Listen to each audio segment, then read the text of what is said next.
नमस्कार, मैं प्रभात प्रियदर्शी, आप सभी का प्रियदर्शी ISPC में स्वागत है। आज मैं आप सभी के लिए मॉडर्न हिस्ट्री का सेट लेकर के आया हूँ। MCQ का सेट है, ये आज चौथा सेट है। 3 सेट हो चुका है, जिसे आप प्ले लिस्ट में जा कर के देख सकते हैं, ठीक है, और वीडियो सुन सकते हैं।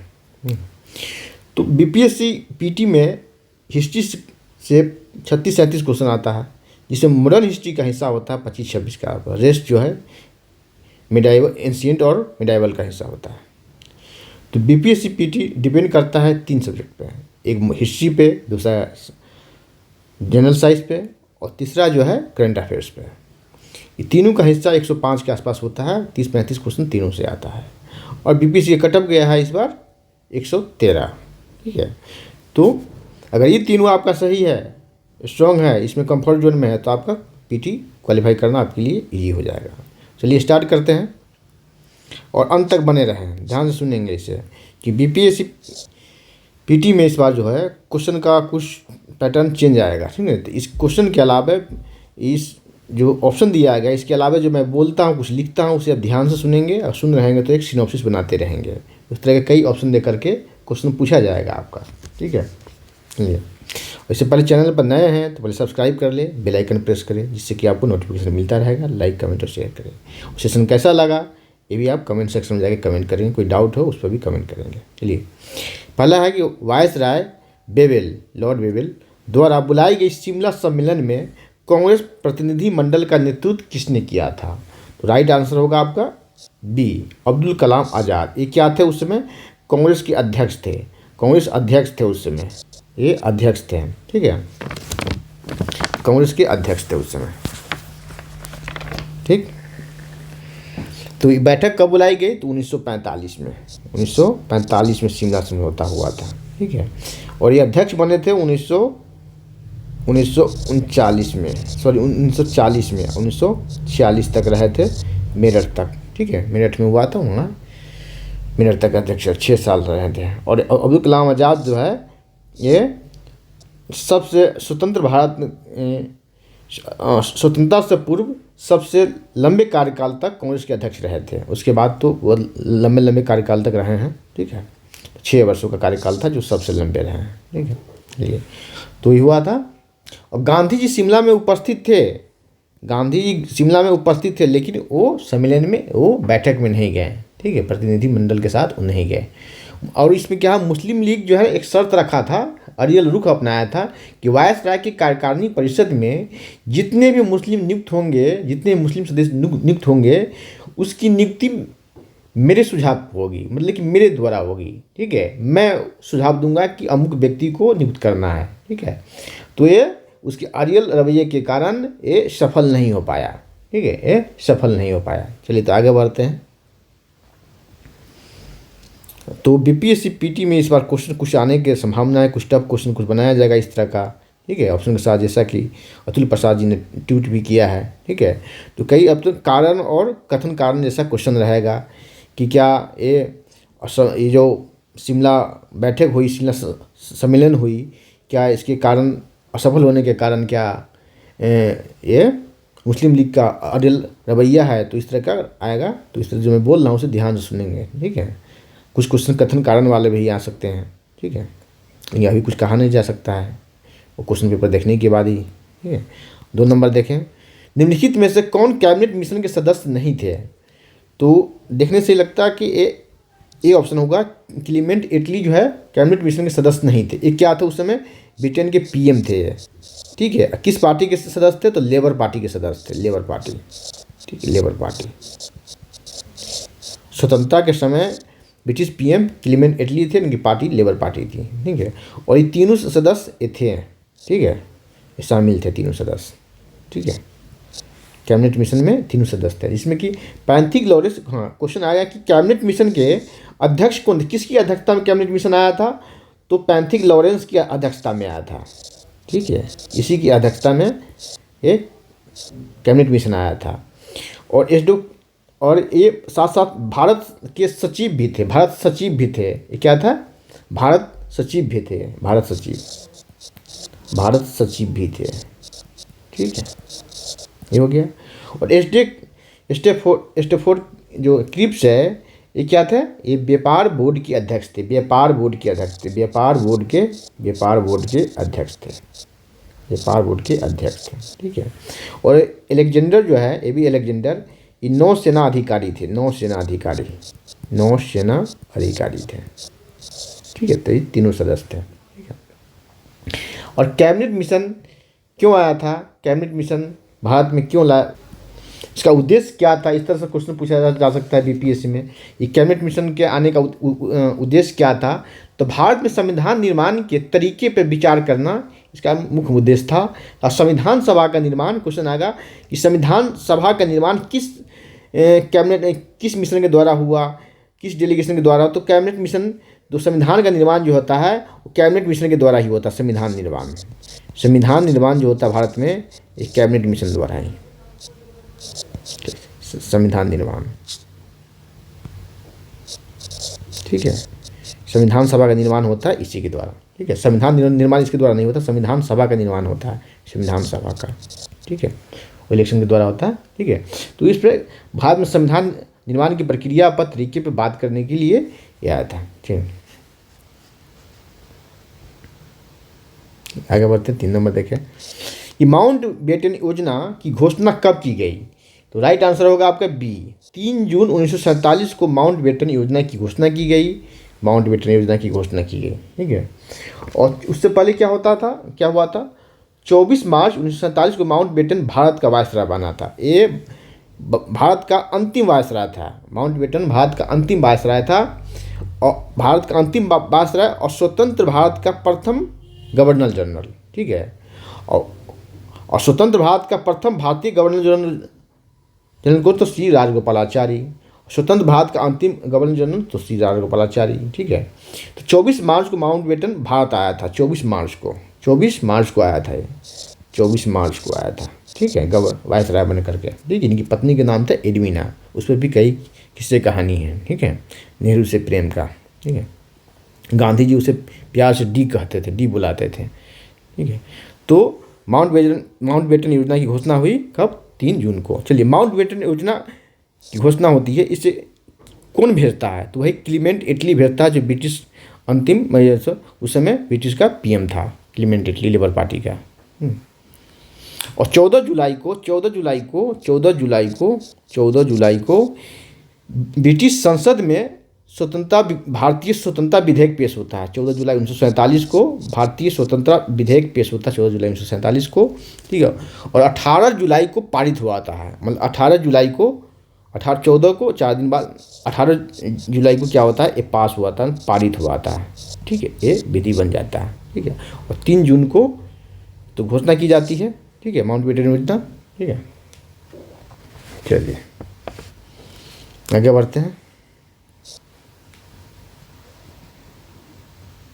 4 नंबर है, वर्नाकुलर प्रेस एक्ट को किसने समाप्त किया? चलिए, तो राइट आंसर होगा डी, लॉर्ड रिपन ने इसे समाप्त किया। तो वर्नाकुलर प्रेस एक्ट को लॉर्ड रिपन ने समाप्त किया। तो इसे लागू किसने किया? तो लागू किया था बी, लॉर्ड लिटन ने लागू किया। ये लागू किया था कब? 1778 ईस्वी में इसे लागू किया था। ठीक है, 1778 ईस्वी। नॉर्थब्रुक के समय जो है बंगाल में अकाल पड़ा था, और इसी के समय स्वेज नहर खुला था। ठीक है।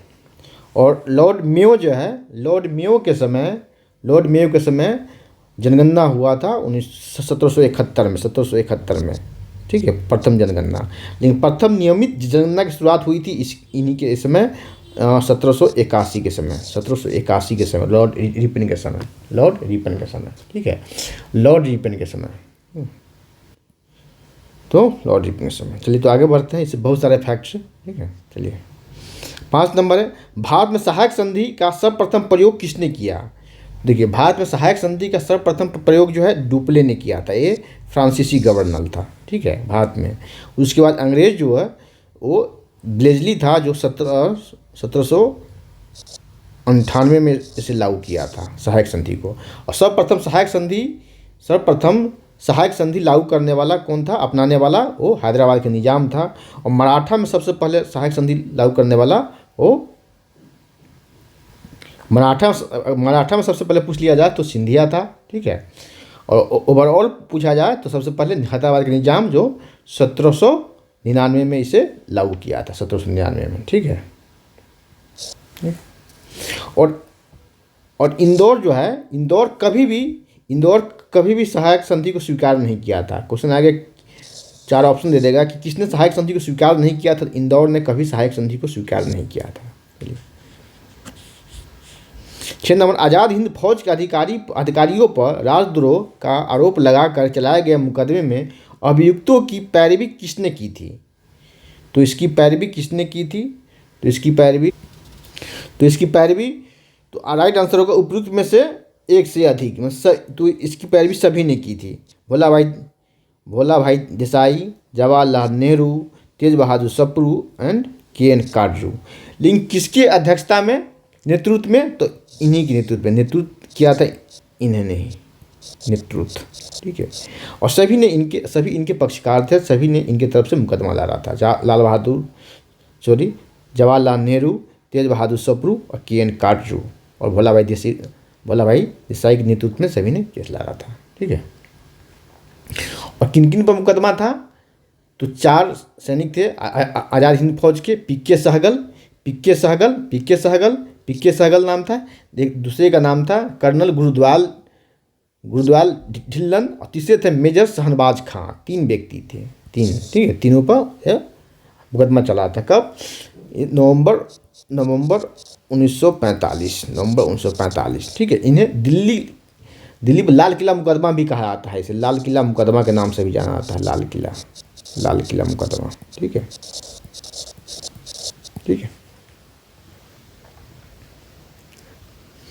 7 नंबर, आज़ाद हिंद फौज के झंडे पर किसका चित्र था? राइट आंसर होगा शेर का चित्र था। किसका चित्र था? शेर का चित्र था। 8 नंबर आइए कि ये अक्टूबर होगा, समझे? ये अक्टूबर होगा। ठीक है। अक्टूबर 1924 में हिंदुस्तान रिपब्लिक एसोसिएशन की स्थापना हुई, जिसके संस्थापक सदस्य थे। तो संस्थापक सदस्य थे इसके, राइट आंसर होगा ई। सभी इसके संस्थापक सदस्य थे। सचिंद्र सन्याल, राम प्रसाद बिस्मिल, योगेश चंद्र चटर्जी और चंद्रशेखर आज़ाद। चलिए, ये तो 24 में। और 1928 में क्या होता है? आगे 4 साल के बाद 1928 में दिल्ली के फिरोज शाह कोटला मैदान में, इसका देखिए नाम क्या है? Hindustan Republic association. तो वहाँ नाम रख दिया जाता है हिंदुस्तान सोशलिस्ट रिपब्लिक एसोसिएशन।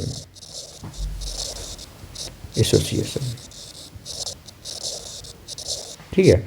इसमें सोशलिस्ट शब्द ऐड हुआ था 1928 में। इसका नाम बदल कर हुआ था हिंदुस्तान सोशलिस्ट रिपब्लिक एसोसिएशन। और किसके नेतृत्व में? चंद्रशेखर आज़ाद के नेतृत्व में। ठीक है। और काकोरी कांड इसी के सदस्य करते हैं, काकोरी कांड। ठीक है। जिसमें कई को फांसी 4 को फांसी होती है और लोगों को सजा होती है। ठीक है। और इसी में भगत सिंह भी शामिल होते हैं, भगत सिंह। ठीक है। नहीं,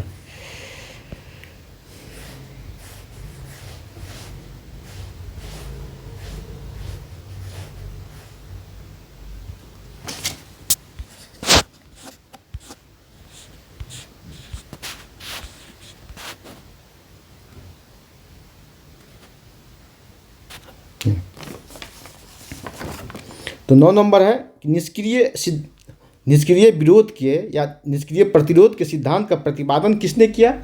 तो राइट आंसर होगा आपका बी, अरविंद घोष ने किया था। ठीक है। किस पुस्तक में? वंदे मातरम नामक पुस्तक में। वंदे मातरम नामक पुस्तक, उसी में इन्होंने निष्क्रिय प्रतिरोध का सिद्धांत दिया था। ठीक है। 10 नंबर है, किसके सुझाव पर 1884 में स्थापित भारतीय राष्ट्रीय संघ का नाम बदलकर 1885 में भारतीय राष्ट्रीय कांग्रेस कर दिया गया? तो राइट आंसर होगा डी, क्या? दादा भाई नौरोजी। राइट आंसर दादा भाई नौरोजी। देखिए, अब क्वेश्चन आया कि भारतीय राष्ट्रीय कांग्रेस का पूर्व नाम क्या था? उसके पूर्व का नाम क्या था? तो उसका नाम था इंडियन नेशनल यूनियन था, तब जाकर इंडियन नेशनल कांग्रेस बना। ठीक है। भारतीय राष्ट्रीय कांग्रेस। ठीक है।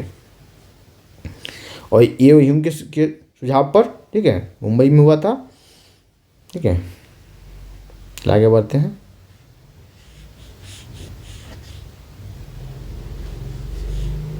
ग्यारह नंबर है जनगण मन पहली बार किस अवसर पर गाया गया। जनगण मन पहली बार किस अवसर पर गाया गया? राइट आंसर होगा ए, भारतीय राष्ट्रीय कांग्रेस के 1911 के अधिवेशन में इसे गाया गया था। ठीक है, भारतीय राष्ट्रीय कांग्रेस के 1911। तो इसकी अध्यक्षता किसने किया था? शिव नारायण धर। क्वेश्चन आया कि पहली बार किसी कांग्रेस अधिवेशन में जनगण मन गाया गया तो उसकी अध्यक्षता किसने किया? तो पंडित शिव नारायण धर, पंडित विश्व नारायण धर, विश्व नारायण धर, पंडित विश्व नारायण धर, विश्व नारायण धर। ठीक है, चलिए आगे बढ़ते हैं। और इससे जुड़े कुछ और फैक्ट जाने। इसे किसने लिखा था? रविन्द्रनाथ टैगोर ने लिखा था। बांग्ला भाषा में इसे रविन्द्रनाथ टैगोर ने लिखा था। फिर आगे जाकर इसका ट्रांसलेशन किया गया, हिंदी वर्जन भी आया, इंग्लिश वर्जन भी आया। फिर संविधान में इसे कब शामिल किया गया? 24 जनवरी, ध्यान 24, इसको क्वेश्चन आता है, 24 जनवरी 1950 को इसे संविधान में शामिल किया गया। 12 नंबर, स्वतंत्रता के पूर्व भारतीय राष्ट्रीय कांग्रेस के सबसे लंबे काल तक अध्यक्ष रहे, मतलब स्वतंत्रता से पूर्व, अभी पीछे बताया है, उनका नाम था। तो राइट आंसर होगा ई, ऊपर में से कोई नहीं, इसमें से कोई नहीं। तो राइट आंसर क्या है? अबुल कलाम आज़ाद, अबुल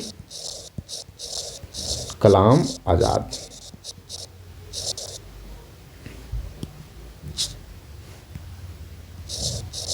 आज़ाद कब से कब तक रहे? तो 1940 से रामगढ़, झारखंड में जो है वहीं, अब हजारीबाग से रांची की तरफ जाएंगे तो रामगढ़ पड़ता है, और 1946 तक कहाँ? मेरठ। ठीक है, मेरठ। तब तक ये 6 वर्षों तक ये अध्यक्ष रहे थे, सबसे लंबे कार्यकाल तक। और स्वतंत्रता के पूर्व तो वर्षों तक चलता रहा अध्यक्ष का कार्यकाल। ठीक है, चलिए 13 नंबर है, मुस्लिम लीग अपने किस अधिवेशन में पाकिस्तान का प्रस्ताव पारित किया? राइट आंसर होगा 1940 का लाहौर अधिवेशन, 1940 के लाहौर अधिवेशन में। तो प्रस्ताव को किसने रखा था? फजल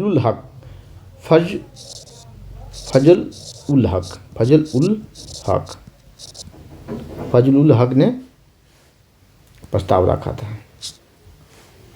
फजल हक, ठीक, इसने प्रस्ताव रखा था। ठीक है, तो पाकिस्तान लाहौर अधिवेशन मार्च 1940 में पाकिस्तान का प्रस्ताव पारित हुआ। लेकिन पाकिस्तान की मांग सबसे पहले किसने किया था?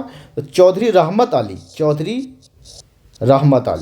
देखिए चौधरी रहमत अली नाम था, एक स्टूडेंट हुआ करता था उस समय।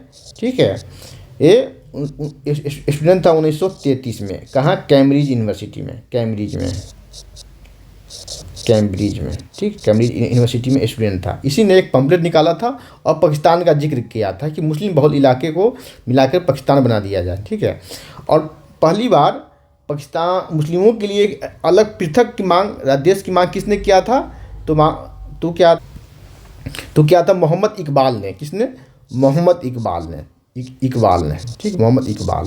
ठीक है, सारे जहाँ से अच्छा ये गुलसिता हमारा उसी ने लिखा है। ठीक है, वो कश्मीरी पंडित होता है, बाद में मुसलमान बन जाता है, तो साबित करना होता है अपनी वफादारी। सर्वप्रथम मुस्लिमों के लिए पृथक राज्य की मांग, देश की मांग मोहम्मद इकबाल ही करता है कानपुर अधिवेशन में। ठीक है, 14 नंबर है, वह प्रथम भारतीय कौन है जो भारतीय सिविल सेवा में चयनित हुए थे? तो कौन है? राइट आंसर सी होगा, सुरेंद्र नाथ बनर्जी। ये कब हुआ थे? तो 1863 में, 1863 में हुआ है। तो उस समय लंदन में एग्जाम होता था और सिर्फ इंग्लिश मीडियम में एग्जाम होता था। ठीक है, 15 पवना विद्रोह कहाँ हुआ था? तो पवना विद्रोह बंगाल में हुआ था, पवना विद्रोह बंगाल में हुआ था। ठीक है, जमींदारों के विरुद्ध हुआ था, किसानों के द्वारा। ठीक है, कब हुआ था? तो 1873 से 76 के बीच हुआ था। ठीक है, 16 नंबर, नेतृत्व विहीन और संगठन विहीन आंदोलन निम्नलिखित में से कौन सा था? राइट आंसर होगा आपका बी, भारत छोड़ो आंदोलन को नेतृत्व विहीन और संगठन विहीन आंदोलन कहा जाता है, क्योंकि 9 अगस्त 1942 के सुबह में मॉर्निंग में ही सभी बड़े नेताओं को पूरे देश में अरेस्ट करके जेल में डाल दिया जाता है। ठीक है, जो जहाँ होते हैं वहीं अरेस्ट करके जेल में डाल दिया जाता है। राजेंद्र प्रसाद को पटना में ही पकड़ के बांकीपुर जेल में डाल दिया जाता है। ठीक है, तो उसके बाद कोई बड़ा नेता बचता नहीं है। तो इसीलिए कहा जाता है ये नेतृत्वहीन आंदोलन था, क्योंकि इसे जनता स्वयं चला रही थी। ठीक है, इसलिए इसे नेतृत्वहीन और संगठन विहीन आंदोलन कहा जाता है। ठीक है, 17 नंबर, रेगुलेटिंग एक्ट के संदर्भ में कौन से का कथन सत्य नहीं है? देखिए ऑप्शन क्या क्या है इसमें। ठीक है, तो राइट आंसर होगा इसका ये। ठीक है, राइट आंसर होगा ये, क्योंकि 1773 में इसे पारित किया गया। ये ऑप्शन में है, यह 1771 में से पारित किया गया था, 1773 में से पारित किया गया। बी है, बंगाल के गवर्नर जनरल को गवर्नर जनरल कहा जाने लगा। बंगाल के गवर्नर को गवर्नर जनरल कहा जाने लगा, सही है, रेगुलेटिंग एक्ट के द्वारा ही। सी है, प्रथम गवर्नर जनरल वारेन हेस्टिंग्स से, ये भी सही है। डी है, मद्रास एवं मुंबई प्रेसिडेंसी को कलकत्ता प्रेसिडेंसी के अधीन ला दिया गया। ठीक है, और दोनों के गवर्नर के ये हेड हो गया गवर्नर जनरल। ठीक है, ये तो राइट आंसर होगा आपका तरह का ये। 18 का वर्नाकुलर प्रेस एक्ट किस वर्ष पारित किया है? तो राइट आंसर होगा बी, 1878 में। किसी के समय आया था? लॉर्ड लिटन के समय आया था, लॉर्ड लिटन। ठीक है, लॉर्ड लिटन के समय आया था। इसे खत्म किसे किया था? लॉर्ड रिपन ने किया था, लॉर्ड रिपन ने इसे खत्म किया था। ठीक है, लेकिन एक पत्रिका पायोनियर नामक एक अखबार था जो इसका समर्थन किया था। वर्नाकुलर प्रेस एक्ट का समर्थन किया था, वो पायोनियर नामक अखबार था। ठीक है, और अमृत बाजार पत्रिका रातों रात वो बंगला से कन्वर्ट हो गया इंग्लिश में अपने बचाव के लिए। ठीक है, क्योंकि नन अंग्रेजी मीडिया पर प्रतिबंध लगाने की बात इसने किया, सेंसर लगाने के विषय में बात किया गया था। 19 नंबर है, स्वतंत्र भारत के प्रथम एवं अंतिम भारतीय गवर्नर जनरल कौन थे? स्वतंत्र भारत के प्रथम एवं अंतिम देखिए स्वतंत्र भारत के प्रथम, देखिए इसी तरह बीपीएससी क्वेश्चन में फंसाता है। ठीक है, लगेगा कि एक नज़र पढ़ते हुए लगेगा क्वेश्चन इजी है, बहुत इजी है, उसी में फंसते हैं आप लोग। प्रथम और अंतिम, और क्या आगे देखिए भारतीय गवर्नर जनरल। प्रथम गवर्नर जनरल रहेगा स्वतंत्र भारत के तो होगा लॉर्ड माउंटबेटन। ठीक है, माउंटबेटन। और स्वतंत्र भारत के प्रथम और अंतिम भारतीय गवर्नर जनरल तो आंसर होगा सी, राजगोपालाचारी। ठीक है, स्वतंत्र भारत के दूसरे गवर्नर जनरल तो फिर सी, राजगोपालाचारी। तो कब से बने थे? 1948 से 1950 तक बने थे। ठीक है, क्योंकि लॉर्ड माउंटबेटन जो है 23 जून 1948 को ये वापस चले जाते हैं अपनी पत्नी एडविना के साथ। ठीक है, जिनका नेहरू के साथ प्रेम प्रसंग हो जाता है। ठीक है, उन्हें लेकर के चले जाते हैं भारत छोड़ करके। गांधी जी एडविना को डी नाम से बुलाते हैं। ठीक है, 20 नंबर, अल नदवाह का प्रकाशन किसने किया था? तो राइट आंसर होगा इसका सी, अबुल कलाम आज़ाद। यही कांग्रेस के सबसे लंबे समय तक, स्वतंत्रता से पूर्व कांग्रेस के सबसे लंबे समय तक कांग्रेस के अध्यक्ष रहे थे, 6 वर्षों तक। ठीक है, 6 वर्षों तक। चलिए 21 नंबर है, फकरे अफगान किसे कहा जाता है? तो राइट आंसर होगा ए, अब्दुल गफ्फार खां को। इसे सीमांत गांधी भी कहा जाता था। ठीक है, इन्हें लाल कुर्ती आंदोलन के लिए भी जाना जाता है। और सविनय अवज्ञा आंदोलन जब चल रहा था तो उस क्षेत्र में, इनके क्षेत्र में, ठीक है, बलूचिस्तान के क्षेत्र में, उत्तर पश्चिम सीमा प्रांत में उस समय लाल कुर्ती नाम का आंदोलन चला रहे थे। ठीक है, और इन्हें और देश के विभाजन का बहुत बड़ा विरोधी थे। ये चाहते विभाजन अगर हो भी गया हो, मतलब कि एक्सेप्ट कर लिया गया, तो भी चाह रहे थे कि बलूचिस्तान भारत का हिस्सा बने, लेकिन ऐसा नहीं हो पाया। जिस पे इन्होंने दुखी मन से कहा था कि कांग्रेस ने हमें भेड़ियों के आगे छोड़ दिया, पाकिस्तानियों के आगे छोड़ दिया। ठीक है, 22 नंबर है, दी लीडर का प्रकाशन किसने किया? तो इसका प्रकाशन किया मदन मोहन मालवीय ने किया। किसने किया? मदन मोहन मालवीय ने किया। ये हिंदू महासभा का भी गठन किया था इन्होंने। ठीक है, हिंदू महासभा 1915 में हिंदू महासभा का गठन किया था। ठीक है, बीएचयू का भी गठन इन्होंने ही किया था। बीएचयू का गठन। चलिए आगे बढ़ते हैं। कांग्रेस की अध्यक्षता भी इन्होंने किया है। और जलियांवाला कांड जो होता है, जलियांवाला कांड, उसके लिए जो कांग्रेस की कमेटी बनती है जांच कमेटी, उसके अध्यक्ष होते हैं मदन मोहन मालवीय। तो इसने भारत छोड़ो आंदोलन 1942 भूमिगत आंदोलन चलाई। किसने? तो राइट आंसर होगा ई। ये अरुणा आसफ अली और सुनीता कृपलानी दोनों ने भूमिगत आंदोलन चलाई। ठीक है, दोनों ने भूमिगत आंदोलन चलाई उस समय। इसमें ना राम मनोहर लोहिया ने भी, जयप्रकाश नारायण ने भी उसमें भूमिगत आंदोलन चलाया था। राम मनोहर लोहिया और जयप्रकाश नारायण ने नेपाल में आज़ाद रास्ता के गठन करके छापामार युद्ध की ट्रेनिंग देते थे युवाओं को अंग्रेज़ के खिलाफ। ठीक है, तोड़ फोड़ की ट्रेनिंग देते थे। ठीक है, चलिए आगे बढ़ते हैं।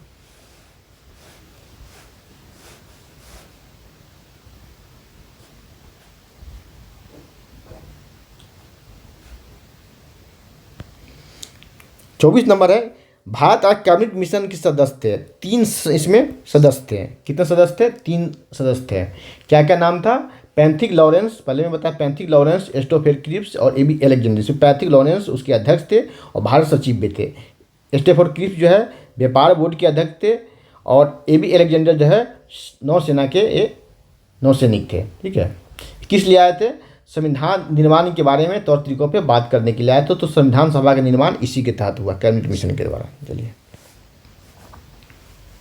कब आया था ये भी आएगा, तो लिख ले 24 मार्च 1946। देखिए, कभी कहीं किसी किसी बुक में ये 23 मार्च भी है, 23 मार्च भी लिखा है। ठीक है, 25 नंबर, बिहार के स्वतंत्रता सेनानी जो सुभाष चंद्र बोस के फॉरवर्ड ब्लॉक और NIA आंदोलन से जुड़े थे, उनका नाम था शीलभद्र याजी। ठीक है, शीलभद्र याजी, दोनों संगठन जुड़े थे। चलिए, 26 नंबर, भारत छोड़ो आंदोलन के समय इंग्लैंड के प्रधानमंत्री थे विंस्टन चर्चिल। पूरा नाम था विंस्टन चर्चिल। ठीक है, विंस्टन चर्चिल, भारत छोड़ो आंदोलन के समय विंस्टन चर्चिल। ये कब से कब तक था इसका कार्यकाल था? 1940 से 1945 के बीच में। ठीक है, विंस्टन चर्चिल। और क्लीमेंट एटली जो है ये स्वतंत्रता के समय थे। ठीक है, अब्राहम लिंकन इसी ने वहाँ, ये तो अमेरिका के PM रहे हैं अब्राहम लिंकन, इन्होंने दिया था, इन्होंने लोकतंत्र की परिभाषा दिया था। ठीक है, जनता का द्वारा जनता के लिए शासन, for the people by the people of the people. ठीक है, ठीक है। 27 नंबर है, अखिल भारतीय किसान सभा का गठन हुआ। कहाँ? लखनऊ में हुआ। कब? 1936 ईस्वी में। 1936 में लखनऊ में होता है। ठीक है, और इसमें पंडित नेहरू भी उपस्थित होते हैं। देखिए, ध्यान दीजिए, इसमें पंडित, चलिए पहले इसी के बारे में बताता हूँ। अखिल भारतीय किसान सभा का गठन, अखिल भारतीय किसान सभा का गठन, यहाँ अध्यक्ष कौन बनते हैं? अध्यक्ष बनते हैं सहजानंद, स्वामी सहजानंद सरस्वती उनका पूरा नाम होता है। और सचिव बनते हैं प्रोफेसर NG रंगा, NG रंगा। चलिए, NG रंगा, ये ऐसा किसान नेता है NG रंगा जिसने गांधी के चंपारण सत्याग्रह का विरोध किया था। पूछा जाएगा कि गांधी के चंपारण सत्याग्रह का विरोध करने वाला कौन देश का ऐसा किसान नेता था? तो ऐसा एक किसान नेता थे प्रोफेसर NG रंगा जो गांधी के चंपारण सत्याग्रह का विरोध किया था। जबकि गांधी के चंपारण सत्याग्रह से प्रसन्न होकर के, खुश होकर के रविन्द्रनाथ टैगोर ने उन्हें महात्मा की उपाधि दिया था। ठीक है, सचिव बने थे। और इसी में नेहरू जी भी उपस्थित होते हैं, भाषण देते हैं पंडित नेहरू। और दोनों में कांग्रेस में और इसमें समझौता होता है किसान सभा में कि आगामी वर्ष 1937 में चुनाव होने वाला होता है। ठीक है, तो इसमें एक समझौता होता है, डील होता है कि आप मुझे, इसे आप देखे होंगे भारतीय राजनीति में भी वर्तमान में 2-3 वर्षों में ये चल रहा है। किसान आंदोलन से भी बहुत सारे किसान संगठन से भी बहुत सारे पॉलिटिकल पार्टी जो है संबंध बनाए रखता है। ठीक है, मुझे फ़ायदा हो, आगामी चुनाव में मुझे वोट मिले। उसी तरह उस समय भी हुआ करता था। ठीक है, तो 1936 में नेहरू जी भी इसमें उपस्थित होते हैं लखनऊ में। और इससे समझौता होता है कि आगामी वर्ष 1937 में चुनाव होने वाला, आप मुझे समर्थन दे, वोटिंग करवाएं, मैं आपकी बातों को, किसान के मुद्दों को मैं उठाऊंगा। ठीक है, काउंसिल में उठाऊंगा। लेकिन ऐसा नहीं हो पाता है, आगे जाकर संबंध टूट जाता है। चलिए, तो क्वेश्चन यहाँ इस तरह से पूछा जा सकता है कि इसमें जो किसान सभा का गठन होता है, अखिल भारतीय किसान सभा, उसमें कांग्रेस के कौन नेता उपस्थित होते हैं? नेहरू होते हैं। क्या उसमें समझौता होता है? तो जो समझौता होता है उस तरह का ऑप्शन में रहेगा तो आप टिक मारेंगे। चलिए 28 नंबर, तमिलनाडु में सविनय अवज्ञा आंदोलन का नेतृत्व किसने किया था? सविनय अवज्ञा आंदोलन का नेतृत्व किसने किया था? तो राइट आंसर होगा आपका सी राजगोपालाचारी। सी राजगोपालाचारी नेतृत्व किया था। ठीक है। और वहाँ एक और आंदोलन जिससे तमिलनाडु के तट पर एक हुआ था स्वदेशी आंदोलन को। देखिए इसमें इस तरह से फंसिएगा नहीं, जिस तरह से बीपीएससी इस बार बहुत लोगों को फंसाया है जनरल डायर और जनरल ओ डायर में। ठीक है, तो उस तरह से न फंसे आप लोग, मेरा ऐसा प्रयास है। ठीक है। देखिए क्योंकि तमिलनाडु में दो आंदोलन का बड़े बड़े नेताओं ने नेतृत्व किया है। एक का सविनय अवज्ञा आंदोलन का सी राजगोपालाचारी, और एक बार स्वदेशी आंदोलन जो हुआ था 1905 में। तो इसका भी नेतृत्व पूछ देगा तो आप दोनों में से दो नाम दे दिया जाए तो उसमें कन्फ्यूजन रहेगा आपको क्या मारूं। ठीक है, जनरल डायर ओ डायर की तरह, जैसे 67वीं पीटी एग्जाम में क्वेश्चन आया था। ठीक है, तो इसका नेतृत्व किया था चिदम्बरम पिल्लई। चिदम्बरम पिल्लई। ठीक है, इसका नेतृत्व किया था चिदम्बरम पिल्लई। चलिए, और इससे कुछ फैक्ट्स और जान लें। ठीक है, एक गांधी जी के समधी भी होते हैं सी राजगोपालाचारी। गांधी जी में इनमें संबंध भी बन जाता है क्योंकि इनकी बेटी का नाम होता है राजलक्ष्मी। ठीक है, जिसका विवाह होता है, प्रेम विवाह होता है गांधी जी के बेटे के साथ, उसका नाम होता है देवदास। गांधी जी के बेटे देवदास के साथ इनका प्रेम विवाह होता है। ठीक है, इसलिए ये गांधी जी के समधी भी सी राजगोपालाचारी। ठीक है, और उस समय इस विवाह के गांधी जी विरोधी होते हैं और सी राजगोपालाचारी भी विरोधी होते हैं, लेकिन दोनों बाद में राजी हो जाते हैं। चलिए 29 नंबर है, जलियांवाला बाग हत्याकांड के जिम्मेदार अंग्रेज अफसर की हत्या किसने की? तो यह उधम सिंह। किसने किया था? उधम सिंह। कब किया था? ये किया था 1940 ईस्वी में। कब किया था? 1940 ईस्वी में किया था। ठीक है, जनरल ओ डायर, यही था जनरल ओ डायर की। जनरल ओ डायर की हत्या किया था लंदन में 1940 लंदन में। ये क्या था? ये मेडिकल का स्टूडेंट हुआ करते थे उसमें, मेडिकल कॉलेज के स्टूडेंट रहते हैं। ठीक है, उधम सिंह। और जो घटना घटती है जलियांवाला हत्याकांड, ठीक है, कब? 13 अप्रैल 1919 में। तो ये उस समय बच्चे रहते हैं, देखते हैं उस घटना को। ठीक है, तो उसी का बदला लेने के लिए ये उस समय से इनके सीने में आग धधकती रहती है। ठीक है, 30 नंबर है कि समय आ गया है जब सम्मान के तग में अपमान के बितु के संदर्भ में हमारे कलंक, यहाँ होगा कलंक को स्पष्ट कर देते हैं। ये किसने कहा था? तो कहा था रविन्द्रनाथ टैगोर ने कहा था। क्या कहा था? कब कहा था? वही जलियांवाला जो कांड हुआ था, जलियांवाला बाग, उस समय इन्होंने कहा था। और नाइटहुड की उपाधि जो थी इन्होंने वापस कर दिया था। नाइटहुड की वापस उपाधि जो है ब्रिटिश क्राउन द्वारा जो इन्हें मिला हुआ था, इन्होंने वापस कर दिया। ठीक है, तो आज इतना ही, फिर अगले वीडियो में मिलते हैं। और सेशन कैसा लगा इसके बारे में कमेंट करें, और चैनल पर आप नए हैं तो सब्सक्राइब करें, बेल आइकन प्रेस करें और लाइक कमेंट भी करें। और कल मिलते हैं फिर अगले वीडियो में। तब तक के लिए आप लोग पढ़ें अच्छे से, एग्ज़ाम का 10 दिन बचा है, अच्छे से प्रिपरेशन करें। चलिए, धन्यवाद, जय हिंद।